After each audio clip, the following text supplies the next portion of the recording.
بسم الله الرحمن الرحیم.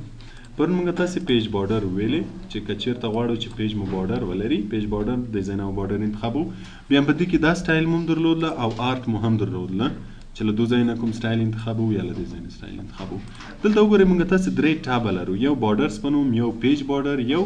شیډینګ بنوم. دا پیج بارډر د دې ځای نه که موږ هر شی انتخاب کو دا د پیج په بارډر باندې راځي، د صفحې بارډر باندې، یعنې هر څه که انتخاب کړي. اوس مثلا زه دا انتخابوم، سایز به یې لږ ورته زیات انتخاب کوم چې اوکې کړم، د صفحې په بارډر باندې راځي. بل که چېرته موږ تاسې یو خط انتخاب کړی یا یو شکل انتخاب کړی، هغه ته غواړو چې بارډر ورکو، نو بیا چې کوم شی انتخاب کړی پیج بارډر مو کلیک کو، بیا به راسن بارډرز ته راشئ. پیج بارډر او بارډرز دا د صفحې لپاره ده، او دا چې کوم شی موږ تاسې سلیکټ کړی وي. اوس مثلا دا پاراګراف مې انتخاب کړی، دا ټکسټ مې انتخاب کړی، دې ته زه غواړم چې داسې یو بارډر ورکړم. بارډر دې ورکو، رنګ هر څه دې ورته انتخاب کړو. ګوره دې کې بیا آرت نشته، دې کې موږ تاسو سره آرت وایو. دا صرف بارډرز کې بیا آرت نشته، صرف له دغه نه ورته استفاده کولی شو. مثلا یو رنګ هم ورکوم، نو چې کله زه دا اوکې کړم نو صرف به دغه کوم خط چې موږ انتخاب کړی ده دا به بارډر واخلي. که شیډینګ ورکوي، شیډ هم ورکولی شي. شیډینګ بیا شاته یې رنګ ورکوي، هو سیوری. مثلا زه اوس دا بارډر ورکوم او شاته له دې ځای نه یو رنګ انتخابوم چې مثلا دغه رنګ دې ولري. که بعضې سټایلز ورسره ورکوئ هم یې ورکولی شي چې مثلا لږ داسې هغه ولري، په کوم رنګ کې دا ولري دا هم ورته ورکولی شي. نو چې اوکې کړئ نو شاته به ګوره شیډ هم ولري، دغه د شا رنګ ته شیډینګ ویل کېږي. نو په پیج بارډر کې موږ نه تنها پیج بارډر لرو، بارډرز هم لرو. کوم شی سلیکټ کړی وي غواړئ چې هغه ته بارډر ورکړئ، له دې ځای نه ورکولی شئ. که شیډ ورکوئ، شیډینګ هم ورته ورکولی شئ. دا ډیزاین مینیو شو. له هغه نه وروسته موږ تاسې لیاوټ مینیو لرو. لیاوټ د دې فایل لیاوټ چې دا فایل باید سره خام وي. په دې کې ګوره موږ تاسو سره اول پیج سیټ اپ ده. پیج سیټ اپ که په یاد وي موږ تاسې په فایل مینیو کې په پرنټ کې دلته پیج سیټ اپ ویلی وو، دلته مو بعضې د پیج سیټینګونه ویلي وه، هماغه شیان دلته هم بیرته شته. مثلا که غواړئ چې صفحې ته مارجن ورکړئ، مارجنز موږ تاسې ویلي وه چې دغه فاصله وینئ له دې سر نه ته دې سره، له دې سر نه د دې سره. اسانه یې موږ تاسې په خط کش کې لیدای شو. ګوره دا منتخب وینئ لکه خیره ده، دا سپینه، دا خیره، دا سپینه. دا له دغه ځای نه ته دغه ځای مارجن ده، دا له دې ځای نه ته دې ځای مارجنز ده. دا چې دا لیفټ ده، دا رایټ ده، دا له دې ځای نه ته دې ځای ټاپ مارجنز ده، او دا بیا له دې ځای ته دې ځای باټم مارجنز ده. له دې ځای نه موږ تاسې کولی شو چې راسن مارجن چینج کړو، او دلته هم موږ تاسې لرو. مثلا که زه دا اوس ګوره فعلا 1 انچ ده، وینئ 1 انچ په اندازه ده. که چېرته زه کم کړم اوس به ګوره دا وینئ واړه شي، دا ټول کم شو. نو له دې ځای نه موږ تاسې مارجنز کمولی هم شو، مارجنز زیاتولی هم شو. دلته که کسټم مارجنز موږ تاسې کلیک کړو نو بیرته موږ تاسې ته چېرته وړي، پیج سیټ اپ ته به وړي. نو که چېرته غواړئ چې مارجنز چینج کړئ، راسن له دې ځای نه هم کولی شئ او راسن له دې ځای نه هم کولی شئ. مثلا زه ټاپ مارجنز لږ زیات کړم، ټاپ مارجن کم کړم، لیفټ رایټ، هر مارجنز له دوه ځایونه راسن چینجولی شئ. بل اورینټیشن ده. اورینټیشن هم موږ تاسې پیج سیټ اپ کې ویلی وو. که غواړئ چې پیج پورټریټ کې یا لینډسکیپ کې په بره باندې یا په اوږدوالي کې، اوس ګوره لږ به یې زوم اوټ کړو، وینئ اوس په بار باندې شوه، یا پورټریټ کړو په اوږدو باندې به شي. اول موږ تاسې سایز ویلی وو چې موږ تاسې ویلی وو چې سایز ډېر زیات مهم ده. کله چې موږ تاسې دلته یو فایل، یو راپور، هر شی ډیزاین کوو، په کوم ورقه چې یې پرنټوو مخکې له مخکې نه باید هغه دلته انتخاب کړو تر څو ډیزاین د همغه ورقه مطابق جوړ شي. نو موږ تاسې ویلې چې زیات کوم یو استعمالیږي؟ A4 دفترو کې ډېر زیات استعمالیږي. نو که زه A4 کلیکم نو امکان لري چې صفحه لږ غټه شي نظر لیټر ته، نو چې دلته څنګه موږ تاسې ته وښیي بیا به پرنټېږي هم هماغسې. بل راځو کالمز ته. کالمز که غواړئ چې کالم جوړ کړئ، اوس ګوره دا پیج چې ده د خپله اوس یو کالم ده، یعنې موږ تاسې ګوره له دې ځای نه ته دې ځای کې وګورئ دا خط کش ټول سپین ده. په دغه سپینه منطقه کې خط لیکای شو، له دې سر نه خط شروع کېږي تر دې سره پورې. مثلا زه چې یو خط لیکم، دا یو پاراګراف ته زه ولیکم،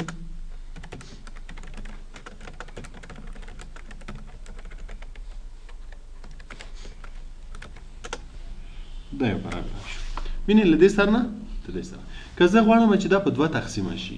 له دې ځای نه ته دې ځای یو شي، له دې ځای نه ته دې ځای بل شي، دې چې د کالم وایي. اوس فعلا یو کالم ده، له دې ځای نه ته دې ځای یو کالم ده. نو که چېرته زه راشم دلته دا 2 کالمه کلیکم، اوس ګوره 2 کالمه شو. ګوره خط کش ته پام وکړئ، له دې ځای نه ته دې ځای، له دې ځای نه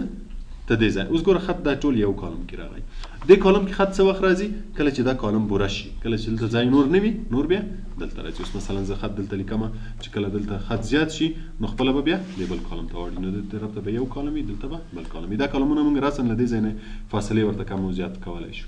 که زه غواړم چې کالمونه زیات کړم مثلا 3 کوم اوس ګوره 3 کالمه شو بعضې کتابونه بعضې شیان خلک په کالمو کې زیاتره راپورونه مجلې دا شیان چې دي خلک په کالمز کې لیکي نو که غواړئ چې کالم واخلئ 2 3 بل پکې لیفټ ټو رایټ دی لیفټ کې مطلب دا چې لیفټ کالم یې ووړ وي رایټ کالم یې غټ وي او رایټ مطلب چې رایټ کالم یې ووړ وي او لیفټ کالم یې غټ وي بل که چیرته موږ تاسې مور کالمز کلیک کوو نو دلته به بیا وینډو راشي په دې کې ګوره همدغه هماغه اپشنونه دي کوم چې هلته وه مثلا 1 که 1 کلیک کوو لکه اول غوندې ټول یو کالم به شي 2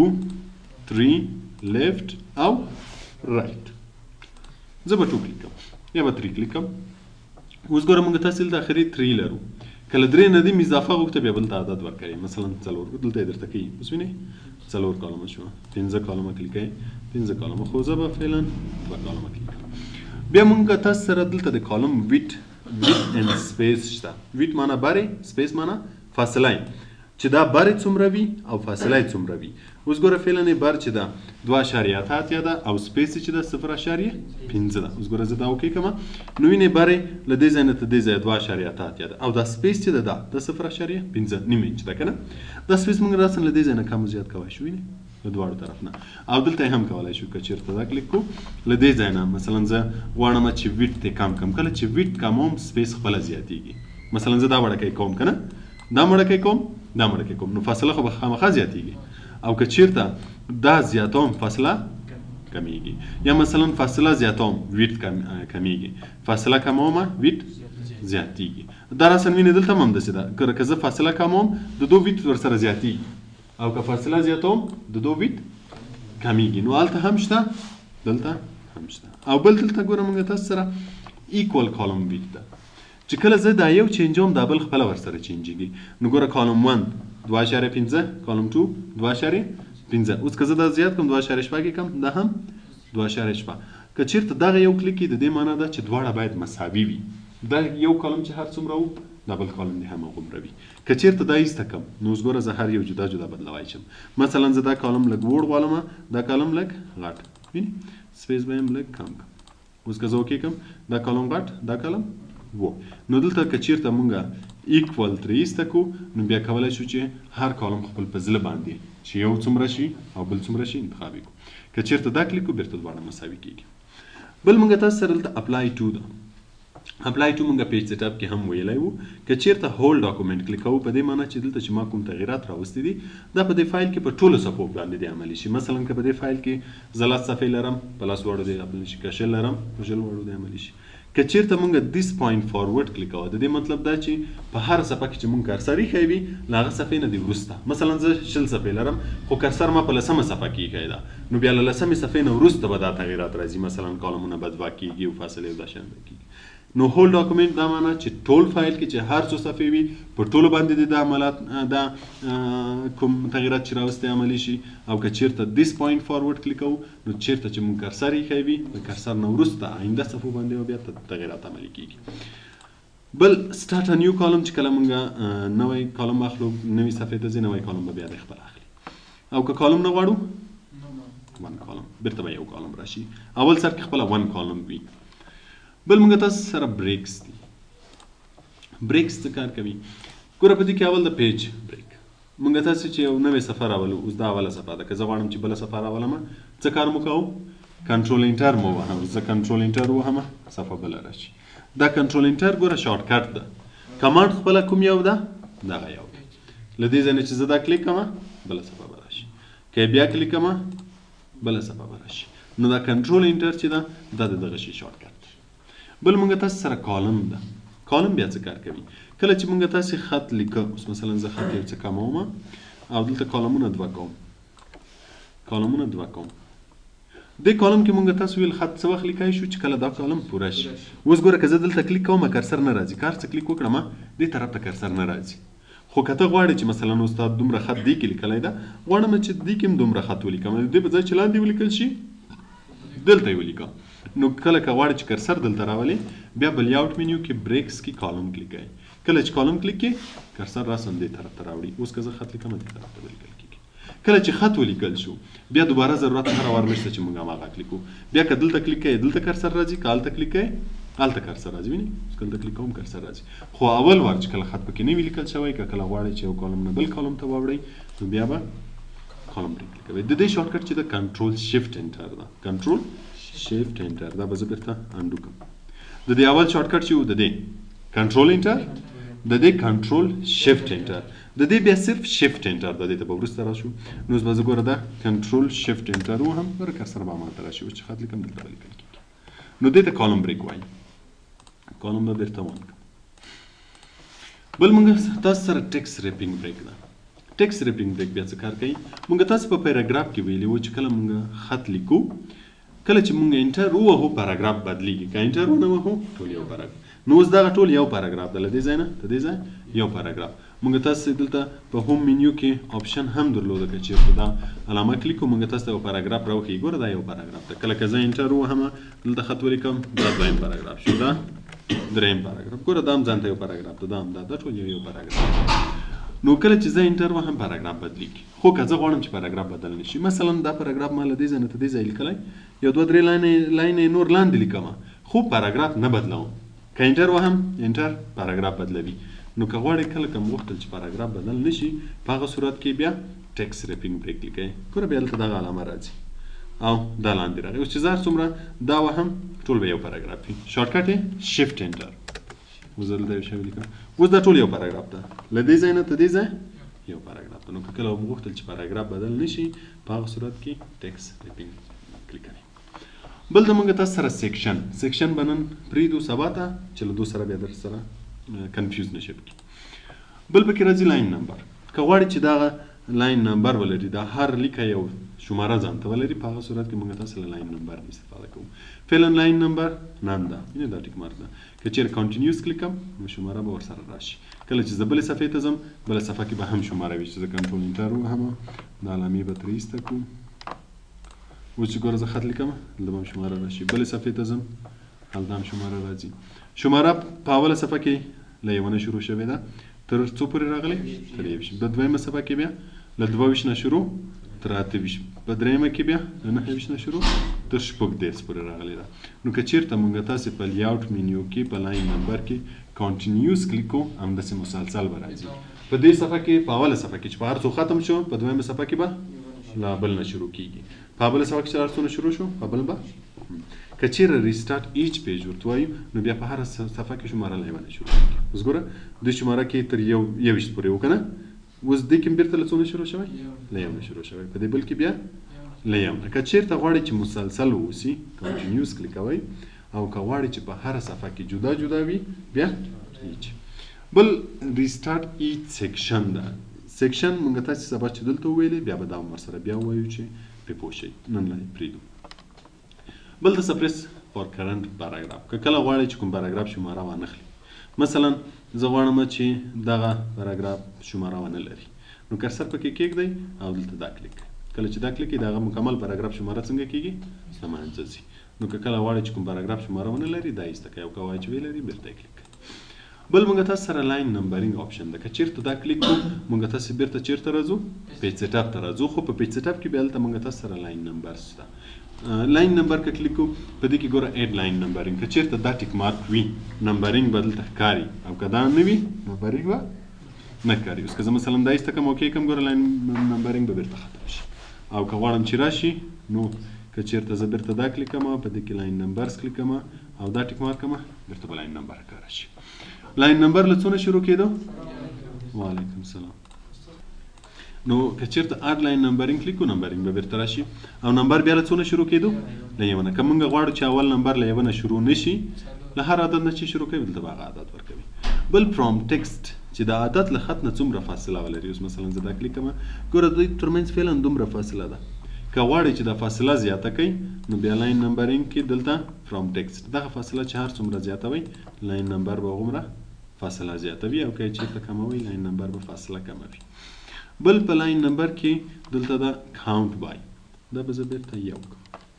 کاونټ بای مطلب چې څومره زیات شي اوس ګوره څلور ده څلور سره چې دا یو جمع کې څو کېږي 5 سره یو جمع کې شپږ یعنې هر عدد سره یو جمع کېږي نو که کاونټ بای که یو جمع کېږي که یې دوه کو دوه که یې درې کې درې دی اوس ګوره 2 4 شپږ. نو دې ته کاونټ بای وایي. که کله غواړئ چې عدد هر څومره زیات کړئ دلته به شماره ورکوئ. بل ریسټارټ ایچ پیج هغه آپشن چې شماره باید په هره صفحه کې له سر نه شروع شي. که چېرته دا کلیک وي په هره صفحه کې له سره شروع کېږي. سیکشن په هر سیکشن کې له سره شروع شي. سیکشن به سبا ووایو. او کنټینیوس مطلب چې همداسې جاري وي. مثلا دلته کاونټ بای به بیرته ختم کو یو به کو چې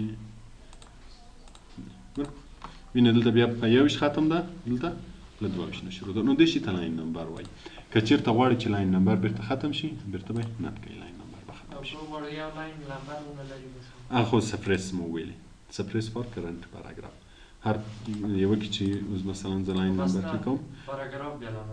او اوس ګوره دې پاراګراف کې غواړئ نمبر به نه لري نو دا تیسته کړه پاراګراف به لاین نمبر ونه لري. او که بیرته کلیک کړئ بیرته پورته راشي. او که غواړئ چې صرف یو لاین یې ونه لري نو بیا انټر ووهه چې تر څو دا پاراګراف جدا شي ځان ته شي. اوس د دې پاراګراف اوس ګوره دا پاراګراف جدا شو دا جدا شو نو اوس به سپریس کلیک کړئ چې صرف د دې ختم شي که نه. او که کلیک کړئ بیرته به راشي. بل هایپینیشن. هایپینیشن هم په راپورو کتابو د شانه کې ډېر زیات استعمالیږي. هایپینیشن څه کار کوي؟ اوس ګوره که موږ تاسې متوجه شو دغه پاراګراف ته د له دغه ځای کې ټول له یوه ځای نه شروع دي خو دغه ځای کې دا دلته ختم ده دا دلته ختم ده دا دلته دا دلته. ولې ټول دلته یو ځای ختم نه دي؟ لکه څنګه چې دلته ټول یو ځای شروع دي منظم دلته ولې ټول یو ځای نه دي؟ ځکه چې کله اوس ګوره دلته لیکلی انسټیټیوټ آف انفارمیشن د انفارمیشن دلته مکمل نه ځایږي. وینئ زموږ ستاسې ته دې ځای مارجنز دي دا مارجنز ده د دې نو د دې ځای خط لیکل شوی چې همدې خواته نور د خط لیکلو ځای نشته په دې خاطر انفارمیشن دلته راغلی. او دلته چې ګوره انفارمیشن دلته ده خو دلته ګوره بیا هم لږ خالي ځای لرو خو ټکنالوژي چیرې راغلی؟ دلته راغلی. ولې دلته راغلی؟ چې دلته پوره نه ځایږي. که د ټکنالوژي ټوله راواخلئ ګوره ته دې ځای موږ ځای لرو دې خواته نه ځایږي نو دی مجبوره ده چې دا لغات یې ټول لاندې راوستی ده. که چېرته نیم دلته راولي نیم دلته راولي په هغه صورت کې به بیا نیم شي لغات که نه. نو که چېرې موږ تاسې هایپینیشن کلیک کړو هایپینیشن اټومیټیک هم شته چې خپله مایکروسافټ ورډ یې اپلای کړي او منول هم شته چې موږ تغیرات پکې راولو. نو که چېرته زه هایپینیشن کلیک کړم اټومیټیک اوس ګوره بعضې شیان اوس ګوره هایپینیشن یې واخیستو. ګوره ټکنالوژي د ټي ای سی ایچ چې دلته راغی له هغه نه وروسته دغه وړکی ډاش ورکو. دغه ډاش ته چې د هایپینیشن ویل کېږي. د دې مطلب دا چې دغه لغات چې ده ادامه لري. یو څه دا ده یو څه دا ده. نو که چېرته غواړئ چې هایپینیشن ولري نو بیا به دا یې وکلیکوئ. زیاتره کتابو او مجلو کې هایپینیشن ورکړی وي تر څو دا طرف هم منظم ښکاره شي دا طرف هم منظم. موږ تاسو سره دلته په هوم کې جسټیفای هم و چې دا طرف هم برابر کړي دا طرف هم برابر کړي خو جسټیفای څه کوي دغه فاصلې زیاتوي. په هغه صورت کې امکان لري چې د صفحو تعداد لږ زیات واوسي که نه نو زیات خلک جسټیفای نه هم استفاده کوي. نو که چېرته غواړئ چې دا ترتیب برابر شي جسټیفای نه هم استفاده کولی شئ او هایپینیشن نه هم استفاده کولی شئ. دلته د هایپینیشن آپشن دی چې ډاکومنټ باید اټومیټیکلی هایپینیټ شي. لغتونه چې په غټې بیسي کې لیکلي هغه هایپینیټ شي که نه شي. که چېرته دا ټیک مارک وي نو که کوم حروف کوم لغتونه په غټ کې لیکلي وي په غټې بیسي هغه به هم چې کله زیات وي نو هایپینیشن به ورکوي که ایسته کړو بیا نه. او دلته لیمیټ چې لغات څومره حروف وي هایپینیشن دی واخلي که کم وي نه دی اخلي. نو لیمیټ مطلب چې هر څومره وي که کم مطلب هم دی هایپینیشن واخلي که زیات وي هم دی. او که زه دلته حروف ورکړم مثلا داسې ورکوم چې 5 نو کم لغات چې له 5 حروف نه زیات و هغه به هایپینیشن اخلي چې کم و هغه به هایپینیشن نه اخلي. نو که کله غواړئ چې هایپینیشن ختم کړئ نه کوئ هایپینیشن به بیرته ختم شي. پوه شوئ تر دې ځای مشکل لرئ؟ بس نه سوال